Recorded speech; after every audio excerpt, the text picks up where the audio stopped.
Plan दिखाने के एक दिन के बाद जब अमित ने राहुल को कॉल किया तो सबसे पहले तो राहुल ने उसका कॉल रिसीव ही नहीं किया। अमित ने फिर से एक दो बार और कॉल किया और जब एक दो बार और कॉल आया तो फाइनली राहुल ने कॉल रिसीव किया। अमित ने कहा कि यार कैसा है और बता। राहुल ने बोला सब कुछ ठीक है, बता क्यों कॉल क्यों किया है। अमित ने कहा कि कल तेरे को प्लान दिखाया था एक, तो तूने क्या सोचा। राहुल ने कहा कि देख मैं तेरे से सीधे सीधे बोल दूं कि मैं ना इन जोड़ने वालों धंधों में नहीं पड़ने वाला और मुझे पता है ये लोगों को बेवकूफ बनाने का धंधा है और मैं ये सब बिल्कुल नहीं करने वाला। अमित को थोड़ा सा दुख जरूर हुआ क्योंकि राहुल उसके बचपन का दोस्त था और अमित चाहता था कि राहुल उसके साथ मिलके इस बिजनेस में आगे काम करे और दोनों मिलके आगे बढ़े। अमित ने एक छोटा सा सवाल कर लिया कि ठीक है चल तू नेटवर्क मार्केटिंग नहीं करेगा, तू मेरे साथ नहीं जुड़ेगा, ये धंधा खराब है, तो आखिर तू क्या करेगा। राहुल ने कहा कि देख मैं शेयर मार्केट कर लूंगा, मैं पैसा कहीं से कमा लूंगा, लेकिन ये इतना छोटा काम है, ये इतना नीच काम है, लोगों को बेचना कुछ, ये मैं नहीं करने वाला, ये जोड़ने वाला काम मुझसे नहीं होगा। फिर अमित ने कहा कि देख ठीक है तू शेयर मार्केट से पैसे तो कमा लेगा, लेकिन इस बिजनेस में बहुत अच्छे रिश्ते बनते हैं, बहुत अच्छे लोग मिलते हैं और राहुल कई बार ना पैसा काम नहीं आता लेकिन रिश्ते काम आते हैं। राहुल ने कहा कि देख तू ना मुझे बना मत, हाँ साला मैं सब जानता हूं कि तू चाहता क्या, तू बस इतना चाहता है कि मैं जुड़ जाऊं, तो तेरी यहां कुछ भी नहीं चलेगी। और सुन आज के बाद ना कॉल मत करियो, मुझे अच्छे से पता है कि मुझे क्या करना और क्या नहीं करना है, कम से कम ये धंधा तो मैं कभी ना करूं। और तू लोगों की बात कर रहा है, नेटवर्किंग के लोग कितने स्वार्थी होते ना, तू मुझे मत बता, और तुम सब लोग सिर्फ पैसों के लिए काम कर रहे हो। और इतना कह के राहुल ने फोन रख दिया।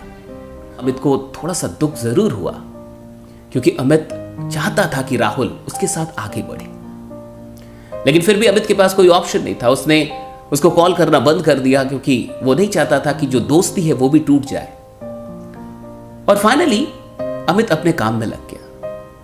लगभग 1-1.5 महीने के बाद एक दिन रात के 11:30-12 बजे के करीब राहुल का कॉल अमित के नंबर पे आया। अमित ने जैसे ही कॉल देखा वो समझ गया कि ये कॉल किस बारे में हो सकता है, क्योंकि इससे पहले भी राहुल ने उसे 1-2 बार कॉल किया था और वो कॉल तब करता था जब कोई वीडियो आती थी नेटवर्क मार्केटिंग के बारे में नेगेटिव, तो बड़े मजे लेता था। ये देखा, ये वीडियो देखी, देख ले एक बार जाके, देख ले इस चैनल पे, देख अच्छे से बाजार डाली है, अभी भी तू कर रहा है।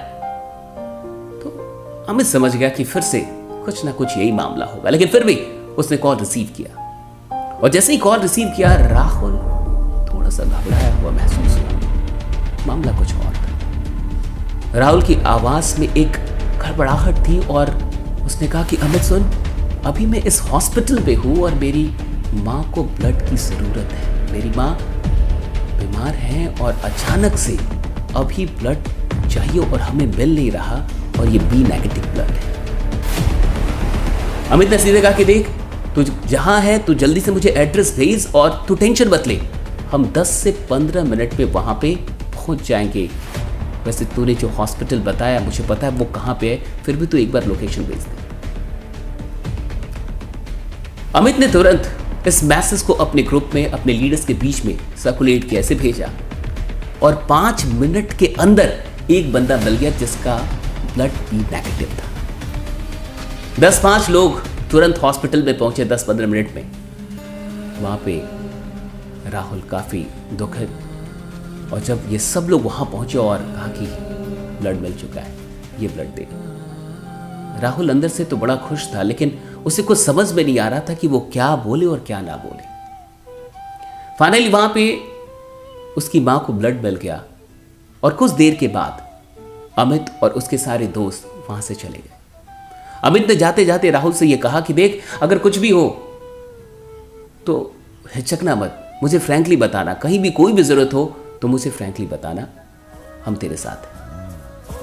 1 से 2 दिन के बाद उसकी मां ठीक हो गई और जब वहां से डिस्चार्ज हो रही थी तो डॉक्टर ने राहुल से कहा कि अगर सही टाइम पे ब्लड ना मिलता तो कुछ भी हो सकता था। राहुल अंदर ही अंदर रोने जैसा था।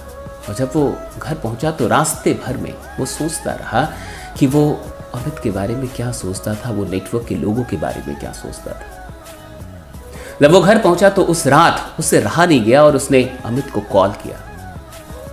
जैसे ही अमित ने कॉल उसका देखा, उसने रिसीव किया और उसने सबसे पहली बात यही पूछी कि और बता माँ कैसी है। राहुल ने कहा कि सब कुछ ठीक है, माँ घर आ गई है, ठीक हो गई, सब कुछ बढ़िया है। राहुल को कुछ समझ में ना आया, फिर भी राहुल ने कहा कि देख सब कुछ तो ठीक है लेकिन बस एक चीज ठीक नहीं है। अमित ने कहा क्या क्या प्रॉब्लम बता।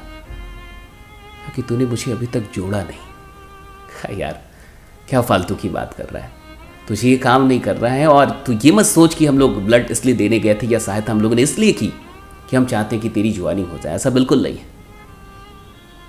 राहुल ने कहा कि क्या यार, ऐसा मत सोच कि मैं जिंदगी भर नेगेटिव ही रहूंगा। हाँ मुझे लगता था कि नेटवर्क के लोग सब स्वार्थी होते हैं, और ये मत समझ कि अगर मैं नेगेटिव था तो मैं पॉजिटिव नहीं हो सकता। और अभी तक तूने पॉजिटिव लोगों को टीम बनाते हुए देखा है, अभी तूने नेगेटिव लोगों को टीम बनाते हुए नहीं देखा। ये वो राहुल नहीं है, मुझे जोड़ ले यार। मैं भी चाहता हूँ इस परिवार का हिस्सा बनना, मैं भी चाहता हूँ ऐसे लोगों के साथ रहना। और सुन, मैं दिखाऊंगा कि टीम कैसे बनती है। ये सारी चीज़ें हो गई और वाकई फिर राहुल अमित के साथ जुड़ा और आगे क्या हुआ ये तो कभी और। लेकिन ये कहानी आपको कैसी लगी, ये घटना आपको कैसी लगी, मुझे कमेंट करके ज़रूर बताइएगा। और मैं आपसे कहना चाहूँगा, अगर आप नेटवर्क मार्केटिंग से नहीं जुड़े हैं तो एक बात हमेशा याद रखिएगा कि नेटवर्कर स्वार्थी नहीं होते। अगर यहाँ पे पैसों की बात होती है तो इसका ये मतलब नहीं है कि ये सिर्फ पैसों के लिए काम कर रहे हैं। नेटवर्क मार्केटिंग में आपको जीवन के बेहतरीन रिश्ते मिलते हैं, कुछ ऐसे रिश्ते जो खून के रिश्तों से भी बड़े होते हैं। और जिन लोगों को भी ऐसा एहसास है प्लीज़ आप कमेंट करके ज़रूर बताइएगा। और इस कहानी को, इस वीडियो को सिर्फ अपने तक मत रखिएगा, और भी लोगों तक पहुंचाइए। बाकी मैं ऐसी ही और भी कहानियों के साथ आके आपको मिलता रहूँगा। बने रहिए, जमे रहिए, क्योंकि आपका जीतना सुनिश्चित है। Thank you so much.